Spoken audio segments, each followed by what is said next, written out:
ತಿಂಗಳಲ್ಲಿ ಒಂದಷ್ಟು ಪೆನ್ಷನ್ ಅದಾಲತ್ ಮಾಡಿ ಅಂತ ಹೇಳಿದ್ವಿ.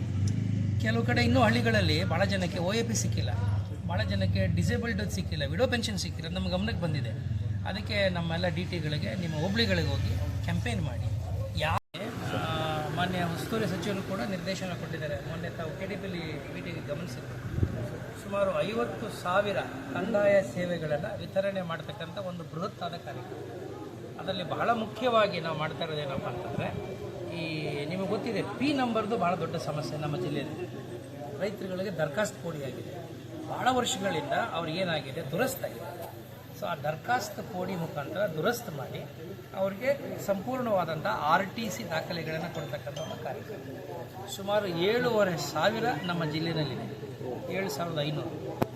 ಆ 7,500 ಜನ ಯಾರೆಲ್ಲ P ನಂಬರ್ಲಿದ್ದಾರೆ, ಭಾಳ ವರ್ಷಗಳಿಂದನೇ ಅವರಿಗೆ ಆ ಕೋಡಿ ಮಾಡದೆ ಅವರು ಸ್ವಾಧೀನದಲ್ಲಿದ್ದಾರೆ, ಅವ್ರಿಗೆ ಯಾವುದೇ ರೀತಿಯಾದಂಥ ಹಕ್ಕುಗಳಿಲ್ಲ, ದಾಖಲೆಗಳಿಲ್ಲ. ಆ ಕೆಲಸವನ್ನು ಸಂಪೂರ್ಣ ಮಾಡಿಕೊಡ್ತೀವಿ. ನಮ್ಮ KGFನಲ್ಲೂ ಕೂಡ ಒಂದಷ್ಟು ಬಾಕಿ ಉಳ್ಕೊಂಡಿದೆ. ಅದನ್ನು ಈ ತಿಂಗಳೊಳಗಡೆ ಮುಗಿಸ್ಬೇಕು ಅನ್ನೋ ಟಾರ್ಗೆಟ್ ಕೊಟ್ಟಿದ್ದೀವಿ. ಅದು ಒಂದು. ಎರಡನೇದು ಪೌತಿ ಮಾಡ್ತಾಯಿದ್ದೀವಿ. ನಿಮಗೆ ಗೊತ್ತಿದೆ, ತುಂಬ ಜನ ತಾತನ ಹೆಸರಿನಲ್ಲಿ, ಮುತ್ತಾತನ ಹೆಸರಿನಲ್ಲೇ ಅವ್ರ ದಾಖಲೆಗಳಿದೆ. ಅವ್ರು ತೀರ್ಕೊಂಡ್ಬಿಟ್ಟಿದ್ದಾರೆ. ತೀರ್ಕೊಂಡವ್ರ ಹೆಸರಿನಲ್ಲಿ ನಮ್ಮದು RTC ಓಡ್ತಾ ಇದೆ. ಅದನ್ನು ನಾವು ಸ್ಟ್ರೀಮ್ಲೈನ್ ಮಾಡಬೇಕು ಅಂತೇಳಿ ಪೌತಿ ಆಂದೋಲನ ಪ್ರಾರಂಭ ಮಾಡಿದ್ವಿ. ಅದರ ಪ್ರೋಗ್ರೆಸ್ ಎಷ್ಟಿದೆ? ಪೌತಿ ಅಂದರೆ ಗ್ರಾಮಕ್ಕೆ ಹೋಗಿ ಏನಾಗುತ್ತೆ, ಅವ್ರ ತಂದೆ ಹೆಸರು ಬರಬೇಕು, ಅವ್ರು ಸತ್ತೋಗಿದ್ರೆ ಅವ್ರ ಎಲ್ಲರ ಹೆಸರು ಬರಬೇಕು. ಈಗಿರೋರು ಯಾರಿದ್ದಾರೆ ಅವರ ವಾರಸುದಾರರು, ಅವ್ರ ಹೆಸರಿಗೆ ಪೌತಿ ಖಾತೆ ಮಾಡ್ತಕ್ಕಂಥ ಒಂದು ಆಂದೋಲನ ಏನು ನಡೀತಾ ಇದೆ. ಅದಕ್ಕಿನ್ನು ಸ್ವಲ್ಪ ಸಕ್ರಿಯವಾಗಿ ಆ್ಯಕ್ಟಿವ್ ಆಗಿ ಮಾಡಬೇಕು. ಈ ತಿಂಗಳಿಗೆ ಅವ್ರಿಗೆ ಟಾರ್ಗೆಟ್ ಕೊಟ್ಟಿದ್ದು ಸುಮಾರು 12,000 ದಾಖಲೆಗಳನ್ನು ಅವ್ರು ಈ ತಿಂಗಳಲ್ಲಿ ಕಂಪ್ಲೀಟ್ ಮಾಡಬೇಕು. ಅದು ಪೌತಿ ಆಗಿರ್ಬೋದು, ದರಖಾಸ್ತು ಕೋಡಿ ಆಗಿರ್ಬೋದು, ಒಂದು ಹಕ್ಕುಪತ್ರ, ಒಂದು 34-35 ಜನಗಳಿಗೆ ಹಕ್ಕುಪತ್ರ ಕೊಡ್ತಾ ಇದ್ದೀವಿ ಈ ಕಂದಾಯ ಗ್ರಾಮ ಮಾಡಿ. ಅದು ಆಮೇಲೆ ಈ ತಿಂಗಳಲ್ಲಿ ಒಂದಷ್ಟು ಪೆನ್ಷನ್ ಅದಾಲತ್ ಮಾಡಿ ಅಂತ ಹೇಳಿದ್ವಿ. ಕೆಲವು ಕಡೆ ಇನ್ನೂ ಹಳ್ಳಿಗಳಲ್ಲಿ ಭಾಳ ಜನಕ್ಕೆ OAP ಸಿಕ್ಕಿಲ್ಲ, ಭಾಳ ಜನಕ್ಕೆ ಡಿಸೇಬಲ್ಡ್ ಸಿಕ್ಕಿಲ್ಲ, ವಿಡೋ ಪೆನ್ಷನ್ ಸಿಕ್ಕಿಲ್ಲ. ನಮ್ಮ ಗಮನಕ್ಕೆ ಬಂದಿದೆ. ಅದಕ್ಕೆ ನಮ್ಮೆಲ್ಲ DTಗಳಿಗೆ, ನಿಮ್ಮ ಹೋಬಳಿಗಳಿಗೆ ಹೋಗಿ ಕ್ಯಾಂಪೇನ್ ಮಾಡಿ. ಯಾರು ಬಿಟ್ಟು ಹೋಗಿದ್ದಾರೆ ಅವನ್ನೆಲ್ಲರನ್ನೂ ಕೂಡ ಸೇರಿಸಿ ಅಂತ ಹೇಳಿದ್ವಿ. ಸೊ ಇದು ನಮ್ಮ ಭಾಳ ಮುಖ್ಯವಾದಂಥ ಉದ್ದೇಶ. ಮುಂದೊಂದು ತಿಂಗಳು ಬಹುಶಃ ಏಪ್ರಿಲ್ 10 ನಂತರದಲ್ಲಿ ಮುಖ್ಯಮಂತ್ರಿಗಳು ಜಿಲ್ಲೆಗೆ ಬರೋದ್ರಿಂದ ಈ ಕಾರ್ಯಕ್ರಮ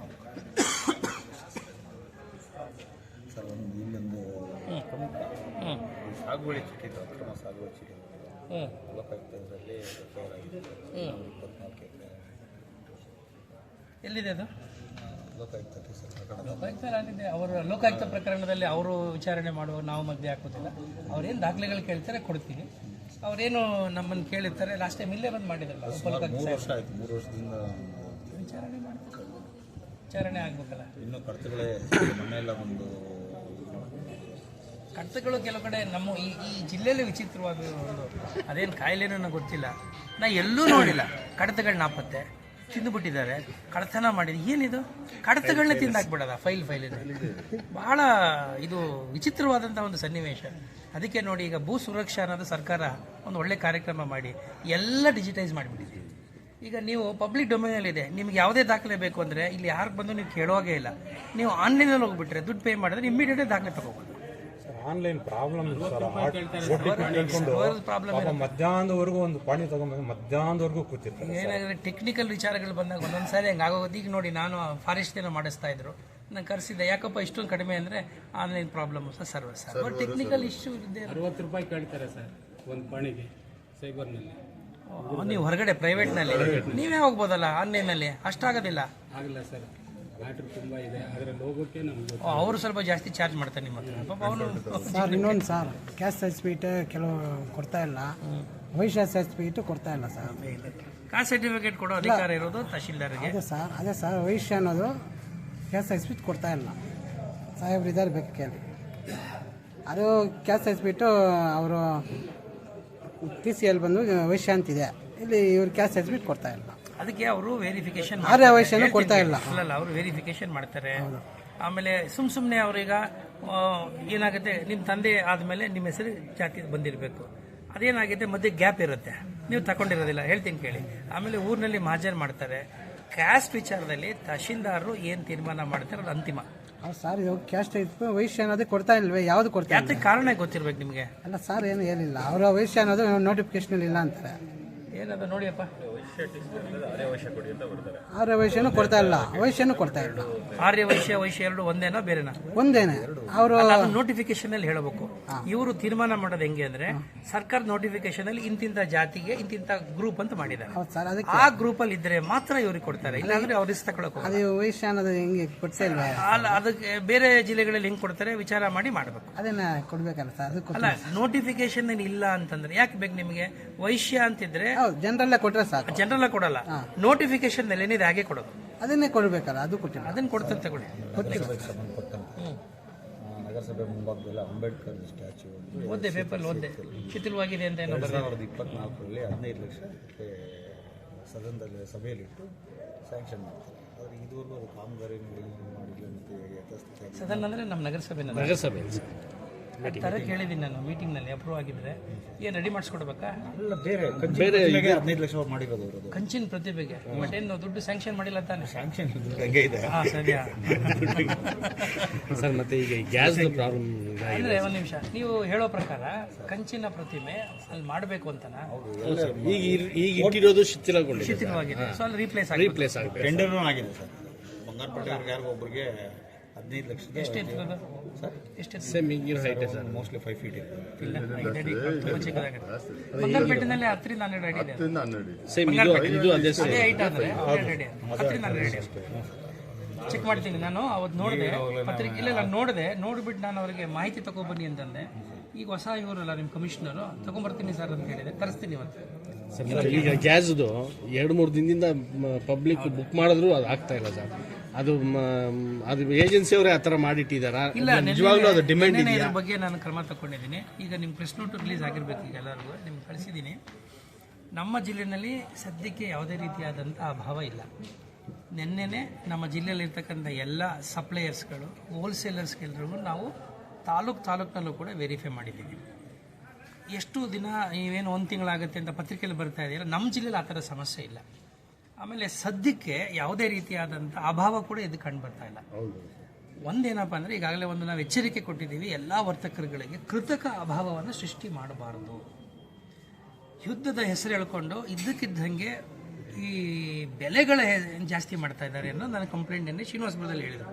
ಅದು ಏನು ಅಗ್ರಿಕಲ್ಚರ್ ಪ್ರಾಡಕ್ಟ್ಸ್, ಉದಾಹರಣೆಗೆ ಟ್ವೈನ್ ದಾರ, ಕೆಲವು ಪರಿಕರಗಳಿರ್ತವೆ, ಅದನ್ನು ಈ ದುರ್ಲಭ ಅಂದರೆ ಈ ಯುದ್ಧದ ಹೆಸರಿನಲ್ಲಿ ಅದನ್ನು ಲಾಭ ಪಡಿತಕ್ಕಂಥ ವರ್ತಕರ ವಿರುದ್ಧ ಕೂಡ ನಾವು ಎಚ್ಚರಿಕೆಯನ್ನು ಕೊಟ್ಟಿದ್ದೇವೆ. ಆಮೇಲೆ ಕೃಷಿ ಅಧಿಕಾರಿಗಳಿಗೆ ಹೇಳಿದ್ದೇವೆ, ತಹಶೀಲ್ದಾರ್ ಸಾಹೇಬ್ ಇನ್ ಡೈರೆಕ್ಟೆಡ್ ಅವರು ಏನು ಮಾಡಬೇಕು ಎಲ್ಲನೂ ಮಾನಿಟರ್ ಮಾಡಲಿಕ್ಕೆ ಹೇಳಿದ್ದೀವಿ. ಅದು LPG ಇರ್ಬೋದು, ಫ್ಯೂಯಲ್ ಇರ್ಬೋದು, ಆಹಾರ ಪದಾರ್ಥಗಳಿರ್ಬೋದು, ಎಲ್ಲೂ ಯಾವುದೇ ರೀತಿಯಲ್ಲೂ ಅಭಾವ ಸೃಷ್ಟಿ ಆಗಬಾರ್ದು, ಬ್ಲ್ಯಾಕ್ ಮಾರ್ಕೆಟಿಂಗ್ ಇರಬಾರ್ದು, ಮತ್ತು ಹೋರ್ಡಿಂಗ್ ಮಾಡಬಾರ್ದು. ಅಂದರೆ ಈ ಅಕ್ರಮ ದಾಸ್ತಾನು ಮಾಡ್ತಾರೆ. ಈಗ ಬಚ್ಚಿಟ್ಕೊಂಡ್ಬಿಡೋದು, ಡಿಮ್ಯಾಂಡ್ ಕ್ರಿಯೇಟ್ ಮಾಡೋದು, ಆರ್ಟಿಫಿಷಿಯಲ್ ಡಿಮಾಂಡ್ ಕ್ರಿಯೇಟ್ ಮಾಡೋದು. ಆ ಆರ್ಟಿಫಿಷಿಯಲ್ ಡಿಮಾಂಡ್ ಬರ್ತಿದ್ದಂಗೆ ಇವರು ಮಾರ್ಕೆಟಿಗೆ ಬಿಡೋದು, ಮಾರ್ಕೆಟ್ ಬಿಟ್ಟು ಜಾಸ್ತಿ ದುಡ್ಡು ಮಾಡೋದು. ಇದು ಬ್ಲ್ಯಾಕ್ ಮಾರ್ಕೆಟಿಂಗು ಮತ್ತು ಇದನ್ನು ಹೋರ್ಡಿಂಗ್ ಅಂತ ಕರಿತೀವಿ. ಇದ್ರ ವಿರುದ್ಧ ನಾವು ಬಹಳ ಕಟ್ಟುನಿಟ್ಟಿನ ಕ್ರಮ ತಗೋತೀವಿ. ಎಸೆನ್ಷಿಯಲ್ ಕಮಾಡಿಟೀಸ್ ಆ್ಯಕ್ಟ್ 1955 ಪ್ರಕಾರ ಅವ್ರ ಮೇಲೆ ನಾವು ಮೊಕದ್ದಮೆ ಕೂಡ ಹಾಕಲಿಕ್ಕೆ ನಾನು ಈಗಾಗಲೇ ತಹಶೀಲ್ದಾರ್ಸ್ಗಳಿಗೆ ಡೈರೆಕ್ಷನ್ ಕೊಟ್ಟಿದ್ದೀನಿ. ಸರ್, ಇನಾಮತಿಗೆ ಅರ್ಜಿಗೆ ಹಾಕಿದೆ ಸರ್, 3 ವರ್ಷ ಅದು ಇನಾಮತಿ ಅಂದರೆ ನಿಮಗೆ ಇನಾಮತಿ ಈಗ ಬರೋದಿಲ್ಲ, ಅದು ಹಿಂದೆ ಆಗಿರಬೇಕಲ್ಲ, ರೀಗ್ರಾಂಟ್ ಆಗಿರುತ್ತೆ. ಈಗೇನೋ ಕಮಿಟಿ ಇಲ್ಲ. ಇನಾಮ್ ಲ್ಯಾಂಡ್ ವಿಚಾರದಲ್ಲಿ ಹಿಂದೆ ಇನಾಮತಿ ಅಂತ ಆಗಿದ್ದು ಒಂದು ಸಾರಿ ಗ್ರಾಂಟ್ ಆಗುತ್ತೆ. ಅದಾದಮೇಲೆ ಸ್ಪೆಷಲ್ ಡೆಪ್ಟಿ ಕಮಿಷನರ್ ಇಲ್ಲ, ಎಲ್ಲಿ ಅರ್ಜಿ ಇದೆ? ಇನಾಮ್ ಅರ್ಜಿ ನಾವು ತಗೋತಾನೆ ಇಲ್ಲ. ಹಿಂದೆ ಹಾಕಿದರೆ ನಿಮ್ಗೆ ಆಗಿರುತ್ತದೆ. ಈಗ ಏನಾದರೂ ಇದ್ದರೆ 50 ಗೊತ್ತು ನಿಮಗೆ, 53 ಗೊತ್ತು, 57 ಗೊತ್ತು. ಇದು ಬಿಟ್ಟು ಇನ್ಯಾವ ಅರ್ಜಿಗಳು ಕಂದಾಯ ಇಲಾಖೆಯಲ್ಲಿ ಅದನ್ನ ಹೇಳಿ ನೀವು. ರೀಗ್ರಾಂಟು ಹಿಂದೆ ಆಗಿರಬೇಕು, ಆಗಿಲ್ಲ ಅಂದರೆ ನೀವು ಕೋರ್ಟ್ಗೆ ಹೋಗಿ. ಆಗಿಲ್ಲ ಸಬ್ ರಿಜಿಸ್ಟರ್ ಆಫೀಸು ಕೆಳಗಡೆ ಶಿಫ್ಟ್ ಮಾಡೋಂಥ ಒಂದು 3 ತಿಂಗಳಾಗಿದೆ ಹೇಳಿ. ಪಾಪ ಅಂಗವಿಕಲರಿಗೆ ಮತ್ತು ಕೆಳಗಡೆ ಎಲ್ಲ ರೆಡಿ ಮಾಡಿ ಗೋಡೆ ಹಾಕಿದ್ದಾರೆ, ಬಟ್ ಅಷ್ಟೇ ಅಲ್ಲಿಗೆ ಸ್ಟಾಪ್ ಮಾಡಿದ್ದಾರೆ. ಚೆಕ್ ಮಾಡಿ ರೈತರು ಆಮೇಲೆ ಪಾಣಿಗಳು ಇಲ್ಲ ಹಾಕಿದ್ದಾರೆ. ನಿಮಗೆ ನೇರಳೆ ಸರ್ ನಿಂತ್ಕೊಂಡ ರೈತರು ಪಾಣಿ ತಗೊಳ್ಳೋದು. ಸಮಿತ್ ನಮಗೆ 4 ತಿಂಗಳಾಗಿದೆ. ಇವತ್ತು ಬರೀಕೆ ನನಗೇನೋ ಇದು ಪ್ರಾಬ್ಲಮ್ ಅಂದ್ರೆ ಇವರು ಸುಳ್ಳು ದಾಖಲೆ ಮಾಡಿದ್ದಾರೆ. ಸುಮಾರು ಒಂದು 10 ರೆವೆನ್ಯೂ ಆಫೀಸಲ್ಲಿ ಹೆಸರು ಕೊಟ್ಟಿದ್ದೀನಿ, ರಘುರಾಮ್ ಸಿಂಗ್ ಇವ್ರದೆಲ್ಲ ಬರ್ದು ಕೊಟ್ಟಿದ್ದೀನಿ ಹೆಸರು. ಏನು ಸುಳ್ಳು ದಾಖಲೆ ಮಾಡಿದ್ದಾರೆ ಅದನ್ನು ಕೊಟ್ಟಿದ್ದೀನಿ. ಅಲ್ಲ ಏನಾಗ್ಬೇಕು ನಿಮಗೆ? ಅದ್ರ ಮೇಲೆ ಆಕ್ಷನ್ ತಗೊಂಡು ಎಲ್ಲಿ ಹೋದ್ರೂ ಅವ್ರು ಸುಳ್ಳು ದಾಖಲೆನೇ ಮಾಡ್ಕೊಂಡು ಹೋಗ್ತಾ ಇದ್ದಾರೆ. ಯಾರೋ ರಘುರಾಮ್ ಸಿಂಗ್, ರಮೇಶ್ ಇವರೆಲ್ಲ. ಇವ್ರ ಮೇಲೆ ಜಮೀನು ಏನಾದ್ರು ತೊಂದರೆ ಆಗಿದೆ? ಅದೇ ನನ್ನ ಜಮೀನು ತೊಂದರೆ ಆಗಿದೆ. ಎಲ್ಲಿ ಕಂಪ್ಲೇಂಟ್ ಏನಾದ್ರು ಕೊಟ್ಟಿದ್ದೀರಾ? ಕೊಟ್ಟಿದ್ದು ಸುಮಾರು ಸತಿ ಡಿಸಿ ಆಫೀಸ್ ಕೊಟ್ಟಿದ್ದು, ಅಲ್ಲಿಂದ ವಾಟ್ಸ್ಆಪ್ ಮೆಸೇಜ್. ಕ್ರಿಮಿನಲ್ ಕಂಪ್ಲೇಂಟ್ ಕೊಡಿ ಸ್ವಾಮಿ. ಇಷ್ಟು ಕೇಸ್ ಆಗಿದೆ ಸ್ವಾಮಿ, 12 ಕೇಸ್ ಆಗಿದೆ. ಹೈಕೋರ್ಟ್ ನಲ್ಲಿ ಇನ್ ಪರ್ಸನ್ ಮಾಡ್ತಾ ಇದ್ದೀನಿ. ಈಗ ಇರೋ ತಹಸೀಲ್ದಾರ್ ಗೋಲ್ಡ್ ತರ, ಅವ್ರಿಗೆ ಒಂಚೂರು ಏನು ತಪ್ಪಿಲ್ಲ. ಪ್ರೆಸಿಡೆಂಟ್ RI ಆಗ್ಲಿ BA ಆಗ್ಲಿ, ಈಗ ರೌನಿ ಆಫೀಸ್ ಯಾರ ಮೇಲೆ ತಪ್ಪು ಹೇಳ್ತಾ ಇಲ್ಲ. ಅಲ್ಲೇ ಬ್ರೋ ಎಲ್ಲಿ ಹೋದ್ರೂ ರೌನಿ ಡಿಪಾರ್ಟ್ಮೆಂಟ್ ಹೆಸರನ್ನ ಹಾಲ್ ಮಾಡ್ತಾ ಇದ್ದಾರೆ. ಆಯ್ತು, ನೀವು ಅವ್ರ ಮೇಲೆ ಆಕ್ಷನ್ ತಗೊಳ್ಳೋಣ. ಕೊಡಿ. ಎಲ್ಲಿದ್ದಾರೆ ಅವರು? ಯಾರು ಪ್ರೈವೇಟ್ ಪೀಪಲ್ ಆದ್ರೆ? ಇಲ್ಲ, ಗೌರ್ಮೆಂಟ್ ಆಫೀಷಿಯಲ್ ರಘುರಾಮ್ ಸಿಂಗ್. ಅವ್ರಿಗೆ ಪ್ರಮೋಷನ್ ಸಿಕ್ಕುತ್ತೆ, ಒಳ್ಳೆ ಸ್ಯಾಲರಿನೂ ಇರುತ್ತೆ. ನಾವು ಕೋರ್ಟ್ ಸಿಗುತ್ತೆ ಅಂದ್ರೆ ಅವ್ರ ಮೇಲೆ ಪ್ರೂವ್ ಆಗಿರುವುದಿಲ್ಲ. ನೀವು ವ್ಯವಸ್ಥೆ ಹೆಂಗಿದೆ ಅಂತಂದ್ರೆ, ನೀವು ಹೇಳ್ತಾ ಇದ್ದೀರಿ ಇದೇ ಪ್ರಕಾರ ಅವ್ರ ಮೇಲೆ ಎನ್ಕ್ವೈರಿ ಇನ್ಸ್ಟಿಟ್ಯೂಟ್ ಆಗಿ ಅಥವಾ ಕ್ರಿಮಿನಲ್ ಕೇಸ್ ಆಗಿ ಏನಾದ್ರು ಪ್ರೂವ್ ಆಗಿದ್ರೆ ಅವ್ರಿಗೆ ಯಾವ ಪ್ರಮೋಷನ್ ಅದಕ್ಕೆ ಹೈಕೋರ್ಟ್ ಹಾಕಿದ್ದೀನಿ. ಇನ್ ಪರ್ಸನ್ ಒಂದು ಡೈರೆಕ್ಷನ್ ತಗೊಬನ್ನಿ ಹೈಕೋರ್ಟ್ ಇಂದ. ಡೈರೆಕ್ಷನ್ ಕೊಟ್ಟು ಆಟೋಮೆಟಿಕ್ ಆಗಿ ನಾವು ಡಿಸಿಪ್ಲಿನ್ ಆಕ್ಷನ್ ತಗೊಳ್ತೀವಿ. ಖಂಡಿತ ಸ್ವಾಮಿ. ಇನ್ನೊಂದು ರಿಕ್ವೆಸ್ಟ್ ಸ್ವಾಮಿ, ಇನ್ನೊಂದು ರಿಕ್ವೆಸ್ಟ್. ಯಾವ ಗೌರ್ಮೆಂಟ್ ಆಫೀಷಿಯಲ್ ತಪ್ಪು ಮಾಡ್ತಾರೆ ಅವರೇ ಬರಬೇಕು ಸ್ವಾಮಿ. ಕೋರ್ಟ್ಗಾಗ್ಲಿ ಏನೋ ಒಂದು ಕಾನ್ಫಿಡೆನ್ಸ್ ಇಲ್ಲ, ಅವರೇ ಬರ್ಬೇಕು. ಪಾಪ ಇವ್ರು ಏನ್ ತಪ್ಪು ಮಾಡಿಲ್ಲ, ಯಾರೋ ಒಬ್ರು ಮಾಡ್ಬಿಟ್ಟು ಹೋಗಿರ್ತಾರೆ. ನಮ್ಮ ಹಿಂದಿನವರು ಯಾರೇ ಮಾಡಿದ್ರು ನಾವೇ ಜವಾಬ್ದಾರರು. ಯಾಕೆ ಸ್ವಾಮಿ? ಈಗ ನಾನ್ ತಪ್ಪು ಮಾಡಿದ್ರೆ ನಾನು ಜೈಲ್ಗೆ ಹೋಗ್ತೀನಿ. ಹಂಗಲ್ಲ, ನೀವ್ ಹೆಂಗೆ ತಪ್ಪಲ್ಲ. ಏನಂದ್ರೆ ಆ ಜಾಗದಲ್ಲಿ ಬಂದು ಕೂತ್ಕೊಂಡ ಮೇಲೆ ಅದರ ಸಾಧಕ ಬಾಧಕಗಳು ನಾವೇ ಹೊಣೆ. ಹೌದು ಸ್ವಾಮಿ. ಒಳ್ಳೆಯವರು ಯಾಕೆ ಹೋಗಿ ಪ್ರಶ್ನೆ ಅಲ್ಲ, ಅದು ಪೊಸಿಷನ್, ಚೇರ್ ಇಂಪಾರ್ಟೆಂಟ್.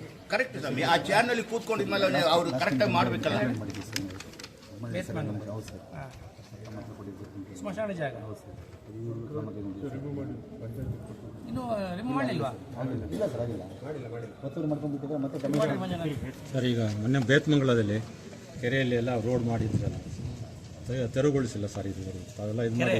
ಹೌದು ಸರ್, ಕೆರೆಯಲ್ಲೇ ರೋಡ್ ಮಾಡಕ್ಕೆ ಇಲ್ಲ ಸರ್. ಬರೀ ಕಾಲುವೆ ತೆಗೆದಿದ್ದಾರೆ ಸರ್, ಅಷ್ಟು ಬಿಟ್ಟರೆ ಏನು ಮಾಡಿಲ್ಲ. ಹೌದು ಸರ್, ಮಧ್ಯೆ ಸುಮ್ಮನೆ ಒಂದು ಕಾಲುವೆ ಹೊಡೆದ್ಬಿಟ್ಟು ಅಲ್ಲೇ ಲೆಟರ್ ಬಂದ ತಕ್ಷಣ, ಮೆಸೇಜ್ ಬಂದ ತಕ್ಷಣ ಕಳಿಸಿದೆ ಸರ್. ಮಣ್ಣು ತೆಗೆದಿಲ್ಲ ಸರ್, ಸುಮ್ಮನೆ JCB ತಗೊಂಡ್ಬಂದು ಕಾಲುವೆ ತೆಗೆದ್ಬಿಟ್ಟು ಅದನ್ನ ಮಣ್ಣು ಮತ್ತೆ ಅಲ್ಲಿ ಹಾಕಿದ್ದಾರೆ. ಇದು ಮಾಡಿದ್ದಾರೆ, ಬೆಟ್ಟ ಮಾಡಿದ್ದಾರೆ ಹೋಗ್ದಂಗೆ. ಅದೆಲ್ಲ ಹಿಂಗೆ ಸರ್. ಮತ್ತೆ ಯಾರು ಬರ್ತಾರೆ ನೈಟ್ ಮಾಡ್ತಾರೆ ಹೋಗ್ತಾರೆ. 100% pure and clean. No compromise. Best quality. Family restaurant. 100% Ambur and Dindigul style biryani. 100% Venus biryani. Near Government Maternity Hospital, Maharaja Road, Robertson Pay. For all NCERT, CBSE textbooks, guides, PUC, ITI, BE textbooks, guides and classmate notes, and for all the types of stationery available only at Satya Bookstore, opposite to Karur Vaishya ATM, Aladamara, Bemmal Nagar, KGF. For more details, contact 8073962145.